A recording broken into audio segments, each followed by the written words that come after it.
ሰላም ጤና ይስጥልኝ የተከበራችሁ ተመልካቾቻችን ከተወዳጁ ጣቢያችን ብስራት ዩቲዩብ ቻናል ወደ እናንተ የሚደርሰው የመረጃ ሰዓታችን ተጀምሯል። መረጃዎቹን ወደ እናንተ በማድረስ ነው ሰብል አበበ ከእናንተ ጋር የጋራ ቆይታ ማድረግ ይሆናል። ለሰዓቱ የደረሱ ከሀገር ውስጥ እንዲሁም ከባህር ማዶ መረጃዎች ወደ እናንተ እናደርሳለን። ቀዳሚ ወዳደረግነው እናልፋለን።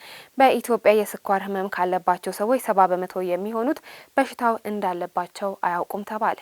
የኢትዮጵያ የስኳር ህመም ማህበር ዓለም አቀፍ የስኳር ህመም ፌዴሬሽንና የጤና ሚኒስቴር የስኳር ህመምና የደም ግፊት ፕሮጀክትን ማስጀመር የፊርማ ስነ ስርዓት ተከናውኗል። ዓለም አቀፍ የስኳር ህመም ፌዴሬሽን ለ4ኛ ዓመት የሚቆይ 4.7 ሚሊዮን ዩሮ ድጋፍ ፕሮጀክቱ ተግባራዊ እንደሚደረግም ተገልጿል። የስኳር ህመምና የደም ግፊት በኢትዮጵያ ሆነ በዓለም አቀፍ ከፍተኛ ሁኔታ እየተሰራጨ ያለ ህመሞች መሆናቸውን የኢትዮጵያ ስኳር ህመም ማህበር ዶክተር ጌታሁን ታረቀኝ ለብስራት ራዲዮ ተናግረዋል። ባለፉት ጥቂት ዓመታት እነዚህ ህመሞች ወረርሽኝ በሚባል ደረጃ በከፍተኛ ሁኔታ ቁጥራቸው እየጨመረ የመጣው ናቸው። በአግባቡ ሕክምና ካላገኙ በከፍተኛ ሁኔታ ለጤና ጠንቅ እንደሚሆኑና በአብዛኛው ሁለቱ አብረው የሚከሰቱ ህመም አይነቶች መሆናቸውም ተገልጿል። ተላላፊ ካልሆኑ በሽታዎች ውስጥም ከፍተኛውን ቁጥር የሚይዙት ስኳርና ደም ግፊት ናቸው። እነዚህ በሽታዎች ላይ ትኩረት ተሰጥቶ ለመስራት ፕሮጀክቱ እንደተቀረጸም ተነግሯል። እነዚህ በሽታዎች ሰዎች ወደ ሕክምና ሄደው ተመርምረው ራሳቸውን እስካላወቁ ድረስ በግልጽ የሚታወቁም አይደሉም። በተጨማሪም የስኳር ህመም ካለባቸው ሰዎች ውስጥ 70% የሚሆኑት በሽታው እንዳለባቸው አያውቁ። እንዲሁም የደም ግፊት ካለባቸው ሰዎች ውስጥ 58% የሚሆኑት ህመሙ እንዳለባቸው እንደማያውቁም ተገልጿል። ማህበሩ ከ2 ዓመት በፊት የደም ግፊትና የስኳር ህመም ላይ ሲሰራ የነበረ ፕሮጀክት እንደሆነምና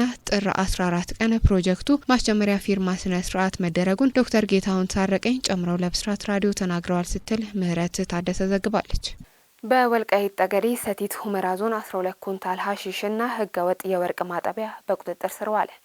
በአማራ ክልል ወልቃይት ጠገዴ ሲቲ ሁመራ ዞን ዲማ ተብሎ በሚጠራ አካባቢ የጸጥታ አካላት ባከናወኑት የተቀናጀ ኦፕሬሽን 12 ኩንታል ሀሺሽ በቁጥጥር ስር መዋሉን የዞኑ ፖሊስ አስታውቋል። ኮማንደር ወለላው ተገኝ የወልቃይት ጠገዴ ሲቲ ሁመራ ዞን ፖሊስ መምሪያ አዛዥ እንዳስታወቁት እጹ የተገኘው ህገወጥ ዝውውርን ለመቆጣጠር በተደረገ ጥብቅ ክትትል ሲሆን ይህም በአካባቢው ማህበረሰብ ደህንነትና ጤና ላይ ሊደቀን የነበረ ከፍተኛ አደጋ ለማስቀረት አስችሏልም ብለዋል። በተጨማሪም በግለሰቦች መኖሪያ ቤት ውስጥ ማጠቢያ በመትከል ያለምንም ህጋዊ ፍቃድ ወርቅ ሲያጥቡ እጅ ከፍንጅ ተይዘዋል ሲሉም የዞኑ ፖሊስ አዛዥ አክለው ገልጸዋል። በድርጊቱ ላይ ተስማምተው የተገኙ ተጠርጣሪዎችና ለስራው ሲጠቀሙባቸው የነበሩ የወርቅ ማጠቢያዎች በጸጥታ አካላት በቁጥጥር ስር መዋሉም ታውቋል። እንደ ኮማንደር ወለላው ገለጻ እንዲህ አይነት ህገወጥ ድርጊቶች በሀገር ኢኮኖሚና በአካባቢ ሰላም ላይ የሚያደርሱት ጉዳት ለመከላከል ቁጥጥር ተጠናክሮም ይቀጥላል። ህብረተሰቡ መሰል አጠራጣሪ እንቅስቃሴዎችን በማጋለጥ ለጸጥታ አካላት ጥቆማ በመስጠት እያደረገ ላለው ትብብር እንዲጠናከር የወልቃይት ጠገዴ ሰቲት ሁመራ ዞን ፖሊስ መምሪያ አዛዥ ኮማንደር ወለላው ተገኝ ጥሪ ያቀርበዋል። ከቦሌ ብራስ ወደ አትላስ የሚወስደው መንገድ ሙሉ በሙሉ ለትራፊክ ዝግ ይደረጋል ተባለ።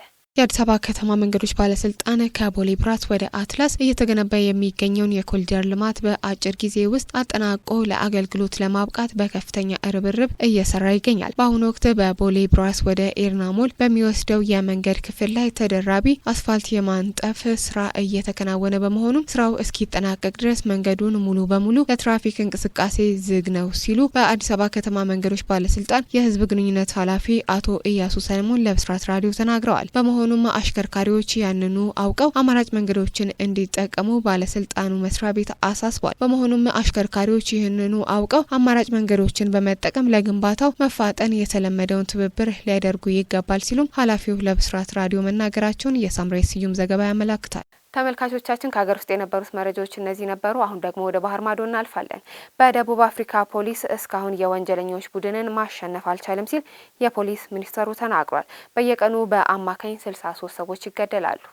በደቡብ አፍሪካ ፖሊስ ሚኒስተር ፊዮዝ ካፓሊያ የጸጥታ ኃይል ጉዳይ ወንጀለኛ ቡድኖች ማሸነፍ አለመቻሉን ገልጸው የሀገሪቱ የወንጀል ቀውስ ምን ላይ እንደደረሰ የሚያሳይ ነውም ብለዋል። ከዘራፊዎች ጎን ለጎን የወረበሎች ጥቃት ለበርካታ ግድያዎች ምክንያት የሆነ ሲሆን ደቡብ አፍሪካ በዓለም ከፍተኛ ግድያ የሚፈጸምባት ሀገርም ያደርጋታል። ካፓሊያ በተለይም በምስራቃዊ ኬፕና በምዕራብ ኬፕ አውራጃዎች የወረበሎች ጥቃት ከጊዜ ወደ ጊዜ ውስብስብ እየሆነ መምጣቱን ከባህላዊ የፖሊስ አሰራር ባሻገር አዳዲስ ስልቶችን እንደሚፈልግም ተናግረዋል። ሚኒስተሩ ለጋዜጠኞች እንደተናገሩት በአሁን ጊዜ እነዚህን ወንበዴዎች ለማሸነፍ አቅም አለን ብሎ አላምንም ብለዋል። በሀገሪቱ በኢንዱስትሪ የበለጸገች ሀገር በሆነችበት ደቡብ አፍሪካ ለረጅም ጊዜ ከተደራጁ ወንጀለኞች ጋር ስትታገልም ቆይታለች። በደቡብ አፍሪካ ውስጥ በርካታ ሰዎች በግል ጠበቃ ፍቃድ ያላቸው የጦር መሳሪያዎች አሏቸው። ነገር ግን ተጨማሪ ህገወጥ ሽጉጦች በስፋትም ይሰራጫሉ። ባለፈው አመት ከሚያዝያ እስከ መስከረም ባሉት ወራት በየቀኑ በአማካኝ 63 ሰዎች ይገደሉ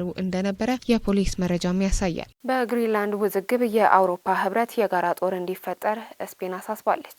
የስፔን የውጭ ጉዳይ ሚኒስተር ጆሴ ማኑኤል አልቫሬስ ለሮይተርስ በዳፎስ ከሚደረገው ስብሰባ በፊት ለሮይተርስ በሰጡት አስተያየት የአውሮፓ ህብረት ለህብረት የጋራ ጦር ለመፍጠር እንዲንቀሳቀስ ስፔን እየጠየቀችም ነው ብለዋል። ክልሉ የመከላከያ ሚኒስትሩን በአግባቡ ለማዋሃድ የሚዳሰሱ ንብረቶችን በማሰብ እና በቀጣይም የፈቃደኞች ጥምረትን በማሰባሰብ ላይ ትኩረት ሰጥቶ መስራት እንዳለበት የውጭ ጉዳይ ሚኒስተር ተናግረዋል። የአውሮፓ ዜጎች ወታደራዊ ኃይልን ለማሰባሰብ ፈቃደኛ የሆኑ የሚል ጉዳይ ህጋዊ ክርክር ቢገጥመውም ከሀገር አቀፍ ደረጃ ከፍ ያለ ጥቅም እንዳለው አልቫሬስ አክለዋል። የጋራ ጥምረቱ ከ27 የተለያዩ ሀገራት ጦር የበለጠ ውጤታማ ይሆናልን ብለዋል። ይህ አስተያየት ሊሰነዘር የቻለው የዩናይትድ ስቴትስ ፕሬዚዳንት ዶናልድ ትራምፕ ግሪንላንድ ለመግዛት ወይንም ለመቀላቀል ላቀረቡት ዛቻ የጋራ ምላሽ ለመስጠት በአውሮፓ ህብረት መሪዎች መካከል ካለው አስቸኳይ ስብሰባ በፊት የተነገረም ነው። ትራምፕ በማህበራዊ ሚዲያ ላይ ከኔቶ ዋና ጸሐፊ ማርክ ሩት ጋር የስምምነት ማዕቀፍ እንደፈጠሩ ቢናገሩም አውሮፓ ግን በጉዳዩ ላይ ስብሰባ ተቀምጣለች። አልቫሬስ ሮብ እለት ከህንድ አቻቸው ሱራህማን ጃሻን ጋር በድሉ ከተነጋገሩ በኋላ ስለ ጥልቅ የመከላከያ ትስስር ንግግሮችን ያካተተ ውይይትም አድርገዋል። የእንደዚህ አይነት ሰራዊት ዓላማ ኔቶን ለመተካት እንዳይሆን አጽንኦት ሰጥተዋል። የአትላንቲክ ህብረትን አስፈላጊነት በማጉላት ነገር ግን አውሮፓ በወታደራዊም ሆነ በኢኮኖሚ ጉዳይ እጇ እንዳይጠመዘዝ የሚያስችል ቦታ ላይ እንዳልሆነች ማሳየት አለብን ሲል አልቫሬዝም ተናግሯል። ተመልካቾቻችን እስካሁን ስትከታተሉት የነበረው ከተወዳጁ ጣቢያችን ብስራት ዩቲዩብ ቻናል ወደ እናንተ ሲደርስ የነበረው የመረጃ ሰዓታችንን ነው። መረጃዎቹን ወደ እናንተ በማድረስ እኔ ሰብል አበበ ከእናንተ ጋር የጋራ ቆይታ አድርጌ ነበር። መልካም ቆይታ